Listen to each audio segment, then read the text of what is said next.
ஆசைப்பட்ட அழகான சாரு அப்பாவுக்கு துரோகம் பண்ண துணிஞ்சே புட்டாரு. அரியணைக்கு ஆசைப்பட்ட அழகான சாரு அப்பாவுக்கு துரோகம் பண்ண துணிஞ்சே புட்டாரு. ஆண்டவரின் சித்தத்தையும் மறந்தே புட்டாரு.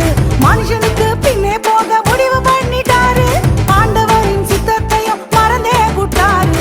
மனுஷனுக்கு பின்னே போக முடிவு பண்ணிட்டாரு. ஆயுசையும் இழந்தாரு, அதோ கதியானாரே. கொண்டையடி கொண்டை, அப்சலோமின் கொண்டை,